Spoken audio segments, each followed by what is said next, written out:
Chapter 1. Back to Earth. A ripple in time and space. For a brief moment, the world itself froze. When it resumed, a man appeared in a dark alleyway. Flawless skin, as clear as pure white jade. Golden hair in soft curls. And bright green eyes that seemed unfathomably deep, set in a handsome Western face.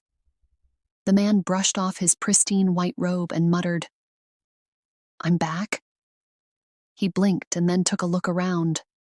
Towering concrete buildings, the distant sounds of cars driving along the asphalt, and then people walking along the sidewalk at the far end of the alley. The man shook his head, overcome with a wave of nostalgia. After all these years, after so much time, a bright grin crossed his face and he said, "I can finally use the internet again." He waved his hand, transforming his robes into a simple t-shirt and blue jeans. With that done, he walked off, determined to head back to his home and grab his computer to catch up on everything he had missed. That was how the timeless savant returned to Earth after countless eons in the three realms. Of course, not even transcendent celestial beings always had things turn out the way they wished. Let's see. John. That was my name, right? Right.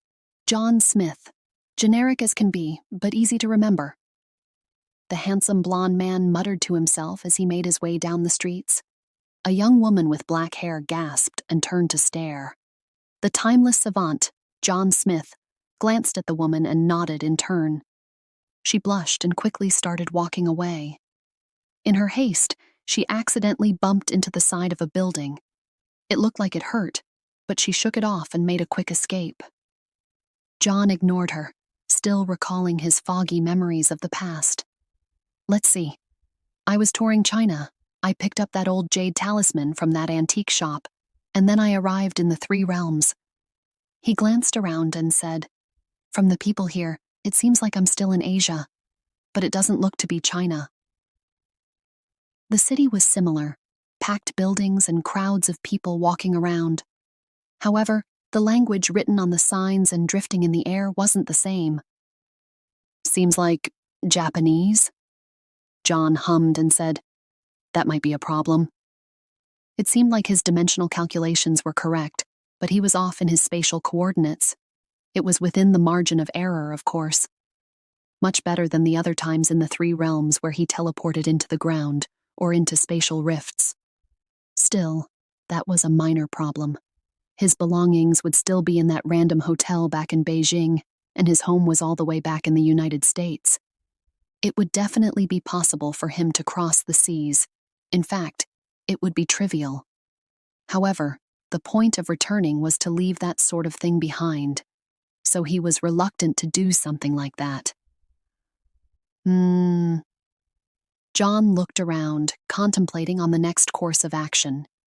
Since he hadn't returned to where he left off, he would have to make a base here while he sorted his affairs. A sign written in Japanese saying Roppongi Hills, some flyers on a billboard listing apartments for lease, an ATM around the corner. Seeing the last thing, John nodded. It'll be a bit unfair, but dire times call for dire measures. While he had plenty of treasures at hand, such as gemstones, minerals, and ores, in the modern society of Earth, that would be harder to liquidate, at least for the moment. John's first priority was to obtain immediate funding. After that, he needed to pay a visit to the local government facility to forge an identity and citizenship, and then, well, he would see what to do after that. The ATM was an ordinary one, slightly more high-tech, with a touchscreen display and voice messages, but the functions were the same. John tapped the display, bringing up the menu. As expected, it asked for an identification card before responding. John continued staring at the screen, but he used his spiritual sense to scan his surroundings.